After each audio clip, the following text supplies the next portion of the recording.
যুৱ জীৱনৰ পাতনি মেলাৰ পূৰ্বে প্ৰাণ হেৰুৱালে সংগীয়ে। কাছাৰৰ সোণাইত প্ৰেমিকৰ সৈতে প্ৰেমিকাই পলায়ন কৰাৰ সময়তে ভয়ংকৰ দুৰ্ঘটনা। বাইক দুৰ্ঘটনাত প্ৰাণ হেৰুৱালে প্ৰেমিকে। শুকুৰবাৰৰ নিশা প্ৰায় 9:30 বজাত সোণাইৰ নিউ ৰামনগৰ অঞ্চলত এই ঘটনা। সঞ্জিত কুমাৰ ৰবিদাস নামৰ 21 বছৰীয়া প্ৰেমিকৰে সৈতে পলায়ন কৰিছিল কিশোৰী প্ৰেমিকাই। সম্প্ৰতি চিকিৎসালয়ত চিকিৎসাধীন হৈ আছে কিশোৰী প্ৰেমিকা। প্ৰেমিকৰে সৈতে পলায়ন কৰি থকা সময়তে ভয়ংকৰ দুৰ্ঘটনাত প্ৰাণ হেৰুৱালে এজন যুৱকে। শুকুৰবাৰৰ নিশা প্ৰায় 9:30 বজাত সংঘটিত হয় এই ঘটনা।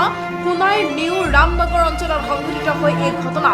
জানিব পৰা অনুসৰি নাবালিকা তথা কিশোৰী প্ৰেমিকাৰ সৈতে বাইকেৰে পলায়ন কৰি আছিল আৰু সেই সময়তে নতুন ৰামনগৰ দলঙত নিয়ন্ত্ৰণ হেৰুৱাই বাইকখনে, যাৰ ফলত এক দুৰ্ঘটনা সংঘটিত হয়।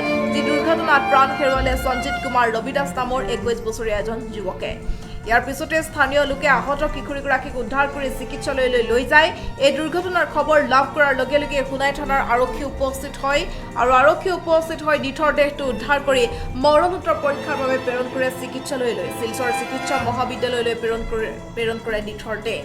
আৰু এনেদৰে দেখিবলৈ পোৱা গৈছে যুৱ জীৱনৰ পাতনি মেলিবলৈ নোপোৱাৰ পূৰ্বে এনেধৰণৰ ভয়ংকৰ দুৰ্ঘটনা সংঘটিত হৈছে।